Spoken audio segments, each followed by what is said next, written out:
Hey, what's up, y'all? I promised that I would just come in with no rehearsal, no practice and all that other good stuff. And that's exactly what I'm doing today. Mm. With the word of today is what I'm thinking or being told. I apologize. And also, um, I'm going to gift y'all with my number one choice, my number one pick.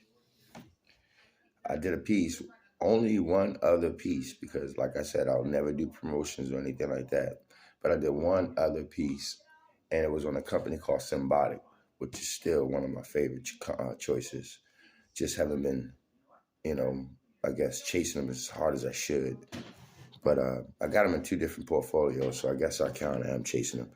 But today, the reason why I'm talking, or the reason why I'm doing this recording, is to talk about a very hard one. Probably the hardest one that I'll ever talk about. I probably should have been instructed to do it first. But this is my second video in reference to word of the day. And with this video, I kind of believe that it should have been my first video simply because of the word of the day. And I was also told to give this gift. And hopefully I'm not wrong about this gift. It's not financial advice, of course. But I've been spending the last 3 years learning about crypto, blockchain, and artificial intelligence and all kinds of technologies and everything from dark matter to light and sound.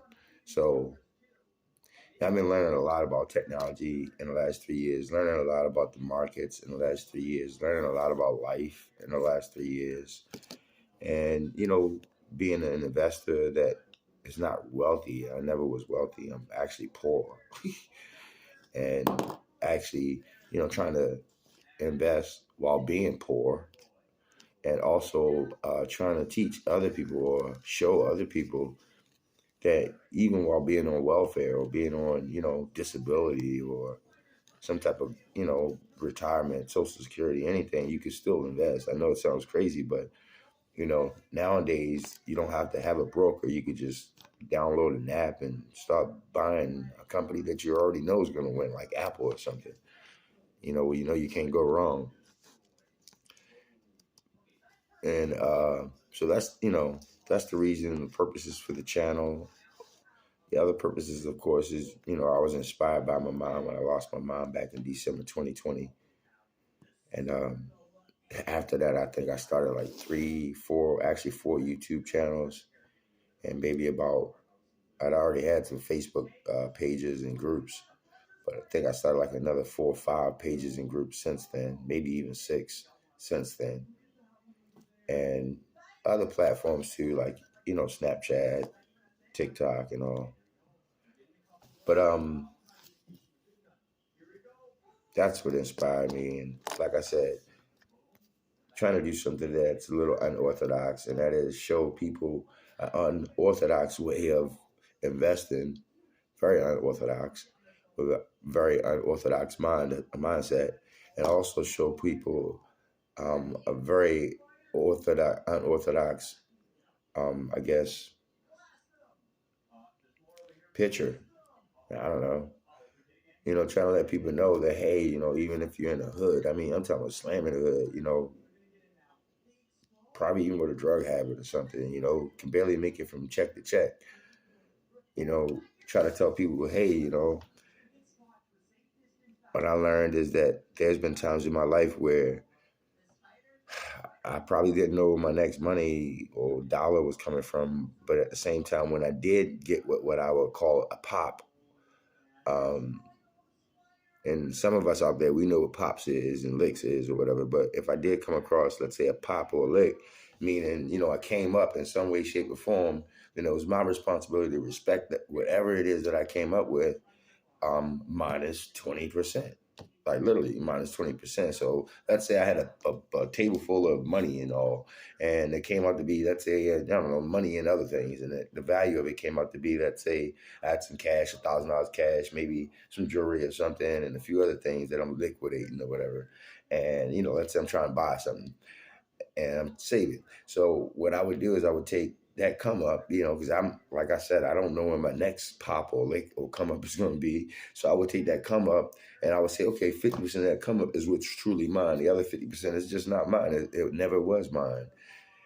And by doing that and practicing that mindset, you know, I was able to train myself to do something that most of us can't do, and that is try to save, and that was just my strategy, to try to save or try to stack, and and I try to tell people to do the same thing. I have the same mindset when they're thinking of investing in assets and things like that, or the difference between creating net worth versus income. I try to tell people the same thing. It doesn't matter your income. It doesn't matter how much money you have coming in. It only actually matters your disposable income. And your disposable income could literally be money that you mentally look at is not yours or does not belong to you. If Uncle Sam is giving you money every month and, you know, for some odd reason, Uncle Sam starts sending you more money this month, then that's called a come up. If you got to come up, maybe Uncle Sam made a mistake and for the next 6 months he's giving you more money, then it's your responsibility to, look at that money that Uncle Sam's giving you that's different from the other money that Uncle Sam's been giving you, and take 50% out of that money, because that's the come up, you know, and take that 50%, and you don't have to necessarily invest it in, stocks and stuff like that. But, back in the day, unfortunately, I would do things like invested in drugs, unfortunately, like weed or, something like that, or some other drug that I can actually sell and profit off. Is what I would do in the past. Thank God I don't do that anymore. So, and by doing that, I would grow, and it would get to the point where I would if I was working and selling drugs, or if I, had a little job or something and selling drugs or whatever, then, it would get to the point where I didn't have to touch my job money, or we get to the point where, let's just say I didn't have to touch my job money or something. And that would be money that I would take and, let's say, go to New York, and I would buy a bunch of things, put them in my trunk, and come back and sell them. So now I have the job, and I'm doing the New York thing, and I'm doing whatever else on the, side that I could hustle up. And before you know it, I have an abundance, when I'm not supposed to. So, and it's the same thing for, even if, like I said, Uncle Sam's sending you a fixed income, look at that income, because income is probably not going to raise unless you have a come up, you get lucky. So 9 times out of 10, your income is probably not going to raise. You just have to respect your money in a way of money saved is money earned. In other words, the same way that government sending you 1,500, hey, they didn't send you 1,500, they sent you 1,300, and it's your responsibility to work that 1,300 out. Because then what happens is 9 times out of 10, what you're going to do is you're going to start taking money from your leisure so that you can make your necessities work. So let's say you're smoking weed or something, you got a weed habit or a drinking habit, cigarette habit or something like that, and you got your money paid off for your bills and all, but you got your money that you have allocated to take care of yourself and maybe for the kids, and, provide yourself with things you need on a daily basis. So then what you do is you start taking money from that pile, because you've already took your 200 out off rip.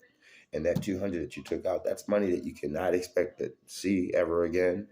Um, it's just simply, you just have to have the mindset that the government couldn't send you 1,500 this month. Something happened. They only sent you 13, and it's your responsibility to put that 2 away and not touch it, regardless of what. Just don't touch it. Grow it, not just put it in the savings. Grow it. It's your job to flip it. So that you can get to the point where you literally don't need the government's check.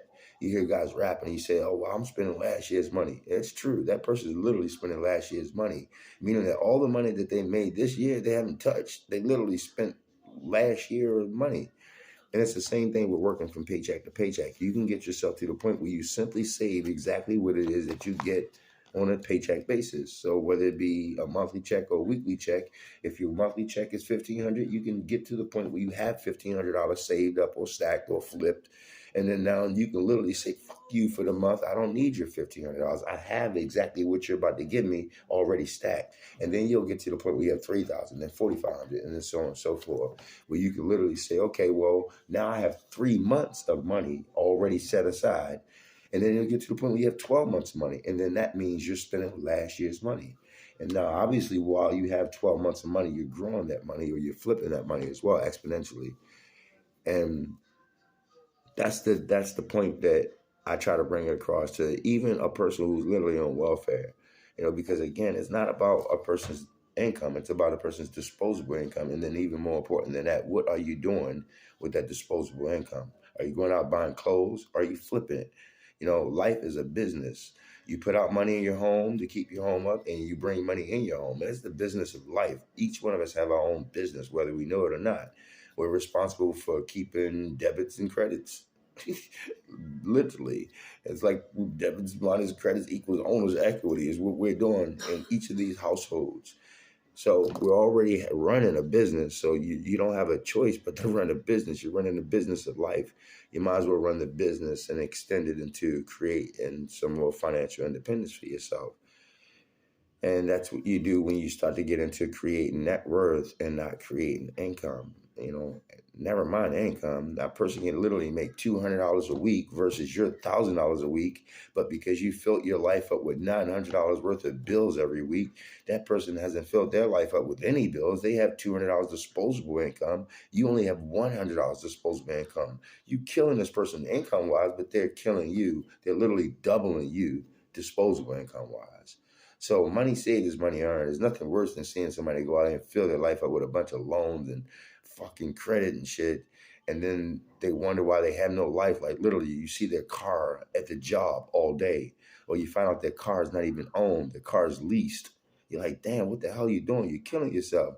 You pay that money, you put that money down payment on the car, you lease the car, you got restricting miles and shit. You can't go nowhere, you can't do nothing. The only thing you can do with that car is drive back and forth to work and hope you don't go over your lease miles. You played yourself. And it's because you filled yourself with a bunch of bills and loans and credit. Nothing's owned. This is a place or a system of ownership. All this material is a system of ownership. So you don't own anything, even when you think you own something. And you definitely don't own something when somebody else is holding your title or your deed. So, you know, instead of the ownership, you can, purchase things that create equity, that creates growth. Nothing's owned anyway. Everything's fucking fake. It's about as fake as your money or our money. Everything's fake. So you might as well create intangible growth, intangible wealth, and then, liquidate that wealth. Because again, everything's fake. Everything's fake down to this table's fake. So yeah, but not to get too distracted. The other word that we have to talk about today is God. And that's a word that you don't hear people talk about in the manner that you'll probably hear me talk about it today. First thing I want to say that I'm being told off rip is I hear people say God is Jesus. I see it all the time. I see the fish, and I know what that fish means. It's kind of amazing, the infiltration of this planet. Um, but the first thing that comes to my mind is people saying Jesus is God when we distinctly in Christianity we're told that it's the Father, the Son, and the Holy Spirit. And that, Jesus carried the spirit of the great creator of all. And that's nothing physical. I mean, it's so much, it's so amazing that all the logic's right here in front of our face, but we still let deception get the best of us. And it's not our fault. The only thing that matters is our intent. The only thing that matters is your intention. It's not my fault that I love beautiful women. The only thing that matters is my intention. And that is that I intend to fight. I might love them beautiful women, but I'm still fighting. I know that's my biggest weakness. I even beat money. My weakness is physical, beautiful. I can't do nothing about that. I'm fighting, and that's my intention. And, it takes a lot to say that. It takes a lot to say that you're searching for divinity, but at the same time, you're still getting yoked, whipped by a fat pair of legs and booty or a beautiful face. So, and I'm a man enough to admit that. So, but The other thing that comes to my mind, not only, us making a mistake and calling anything physical God, it's like that's the first way they get us. They get us because we're thinking that God is something of physical. You hear people say, "Oh, God came down and gave me his hand." God gave you his hand? Oh, okay, all right. You hear people say, a lot of physical things about God, and you got to think, maybe they're talking about Jesus or something. They can't be talking about God.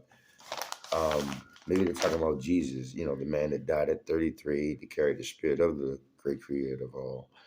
And what they also don't tell you is that there's been other humans on this planet that carried all kinds of other spiritual things with them.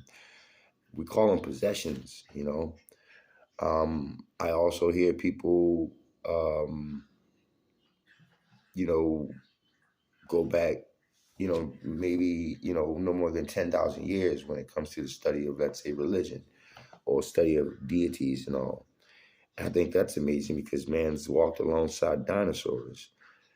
I think the biggest distraction is that man thinks God is something of physical, is something of matter, when I believe, personally speaking, I believe that all physical matter is of sin. I think that's the reason why there's 8 billion sins on this planet. We're all born in sin. And if no one ever gave birth, then no one would ever be here as an avatar. And, I use the word avatar because, simply put, I believe that we're simply incarnations of physical avatars of a derivative of spirits, or and a derivative of spirits is what I'm being told.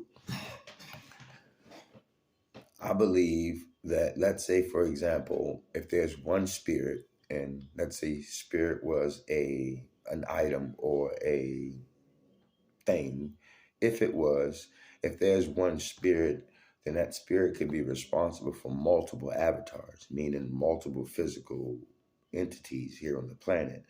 That one spirit could be responsible for dog avatar, insect avatars, human avatars. It's kind of like how we do in the metaverse. If you go back to the pyramids and Sumerianism and Dead Sea Scrolls and Emerald Tablets and Kemet, Ptah, all these stories, you'll come up with this. You'll come up with, especially in the hieroglyphs, you'll come up with, we are God once we achieve godlike status. And we're just able to decode these pyramids and all to find these things out. And lo and behold, we're already at godlike status. We can clone, we can splice, we can genetically engineer things, we can do a lot of things. We can even do time travel. We can do things that you really don't think we can do. But even more important, we can create what's been created for us, even though it's a sin. In other words, it's a mockery within a mockery is what humans are able to create when we have the metaverse versus the multiverse, when there's multiple multiverses. We just created one metaverse, and then soon or later we'll be able to create multiple metaverses with the help of AI and all these other things. So in other words, we're creating a mockery within the mockery of who we call the spirit of Lucifer, Satan, the devil, whatever you want to call it, the creator of this place. And that is my preachings for the future. There's no man walking on this planet that's going to tell you that there's two creators of all, that there's a creator of this physical place, then there's a creator that created all. That's my job. And it's going to be a hard one, but it'll have to take place after other things take place. So unfortunately, we just simply been bamboozled. The things that we worship as our creators are no different from us creating the dog after the wolf. The things that we worship as our creators are aliens. And aside from that, the things that we worship as our creators have been created themselves by other things. And then even more important than that, we were tampered with by other things even before them. They were just declaring that they're the only ones to be worshipped after tampering with us. But we've been around before dinosaurs. We've even been on Mars, Venus, other planets, other solar systems, and still are.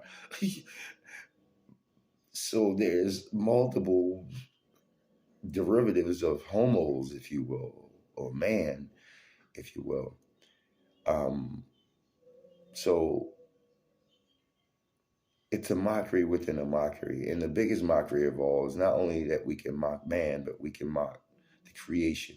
We can mock the multiverse. We're creating the metaverse, which is an exact mirror of the multiverse that we're existing in. And that mirror and the metaverse is what will be, while our physical avatars will be eventually trapped over here and harnessed over here and used over here for whatever it's needed for the things that we call or worship our gods. When the great creator of all is nothing of physical, it's of energy. Trust me. Sense the energy. It's of energy. And that's about one of the closest words to describe it.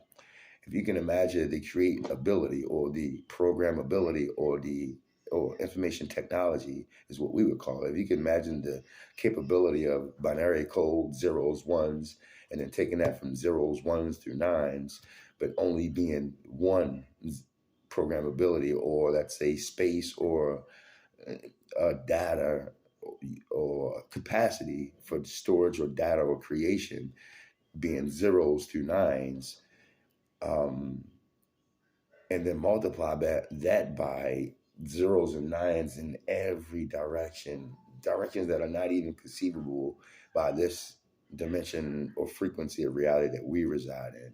Like literally, if there's a definition for direction, the closest definition that we can give here in this frequency would be up, down, that way, this way, that way, and that zeros through nines is going in each of those directions, almost forming into an infinite sphere, and that being the programmability of the great creator of all, infinite, plus then some.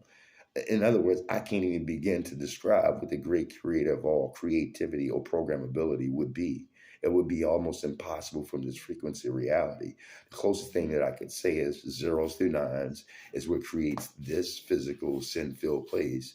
But the great creator of all taught, let's say, its kid just the keys of zeros through nines for one. But the great creator of all holds zeros through nines in infinite directions for creativity ability. Now imagine that. So all we're doing is a mockery within a mockery when we transpire or create the metaverse. And when it comes to studying or worshiping our deities, we're no different from, like I said, what we've done to the wolf. But the wolf was here before we tampered with it. We just made the dog into our image, into our likeness for our reasons, and we enslaved the shit out of them. The same thing that Anunnaki did with us. Inky and Anil is what we worship.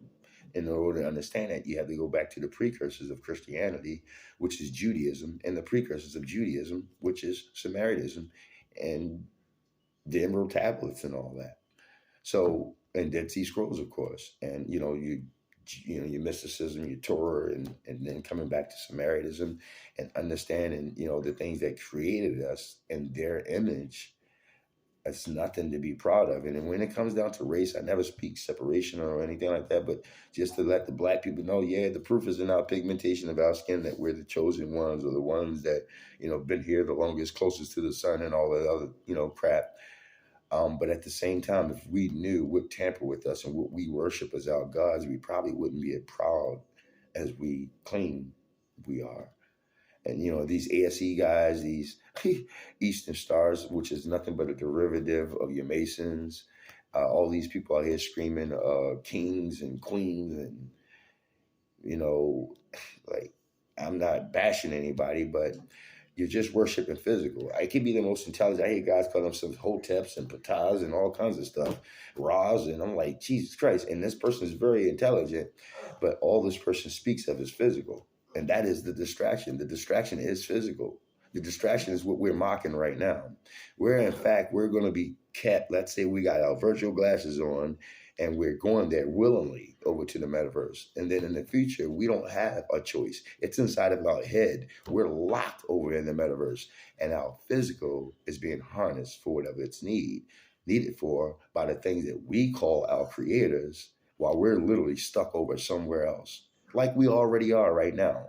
Right now, our spirits are bound. That's why you always hear me saying hashtag free our spirits on every post I post. For more than 15 years, I've been saying this hashtag free our spirits. And the reason why is because our spirits are bound. The only way they can react is through our possessions. us as avatars. And some of us are gifted enough to connect with that spirit, and some of us are not. We have no clue to what I'm talking about. And some of us are. And we found or we find explanations for what's going on in our lives. And then we bring it to other people because that's our responsibility. So if you have a connection with the spirit, then you would probably know a lot about the spirit. You're communicating with it a lot. It's your spirit. So what we are is simply derivatives of that spirit. And so the mockery that we're creating is the mockery that we create when we create the metaverse. And you can trust believe that I've been spending a lot of time learning about physical too. It's almost impossible not learning about physical, but physical is a distraction. That is the distraction. That's the reason why they want you to talk about Jesus and not talk about the spirit that would reside within Jesus, because then they have to teach you about your spirituality and who you were first, who you are forever, not who you are for just 80, 90 years. So when you talk about God, that's what I have to say about God. That's first off. God is nothing of physical. If you ever hear anyone talking God is of physical, they're wrong.